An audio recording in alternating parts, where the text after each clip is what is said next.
So radiotherapy is a treatment that's utilized throughout all stages of lung cancers. In the early stages, it can be utilized by itself for curative reasons. In the more locally advanced setting, it can be utilized alongside chemotherapy, again, for curative outcomes. And in the more advanced setting, in the incurable setting, it can really be used to try and control the cancer and the symptoms related to the cancer to try and maximize the patient's quality of life. The biggest two brackets of lung cancers are non-small cell lung cancer and small cell lung cancers. In the non-small cell lung cancer setting, early stage lung cancers can be treated with stereotactic ablative radiotherapy, which is a very complex radiotherapy that gives a very high dose of radiation to a small number of fractions, but it's tolerable really well by a significant number of our patients.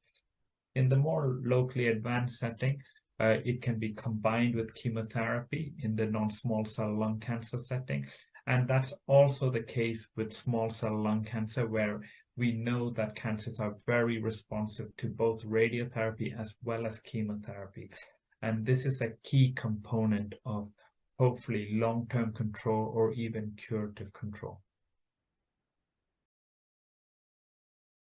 So our patients experience a range of side effects in relation to radiotherapy to the chest. The vast majority of patients definitely start feeling tired or fatigued during or nearing the end of radiotherapy.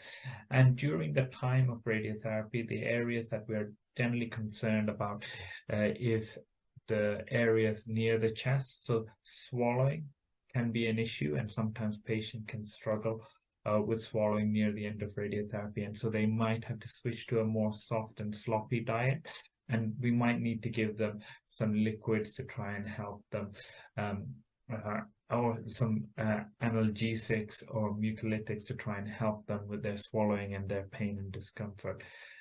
Patients also have some discomfort in the chest, and again, painkillers and simple things like paracetamol are extremely useful in this scenario. Nausea and indigestion can also be something that patients experience, and I would say vast majority of our patients have issues or minor issues such as coughing, and that can sometimes result in a little bit of blood even coming, and that can be quite alarming to see, but I can reassure patients that is very much in keeping with what patients experience during radiotherapy, and sometimes patients can get a bit short of breath. I would say vast majority of the acute side effects last 2 to 4 weeks and probably settle down a month or so after the radiotherapy. There are some long-term side effects that continue to be this case, such as the scarring around the area that the patient has had radiotherapy. But if you imagine if we had a lung cancer there, that would cause damage of its own accord. So it's really important that we understand that the side effects or long-term toxicities are probably still reasonably manageable as opposed to the alternative. I think one thing that's really important to know, patients should try and maintain a similar weight during treatment, and sometimes eating and the appetite can decrease during treatment, and so that is why we sometimes advise a high calorie intake and eating regular and often, because if you do lose a significant amount of weight, actually the shape of the patient changing can change the radiotherapy plan, which would not be ideal. So that is an extremely important aspect related to the radiotherapy.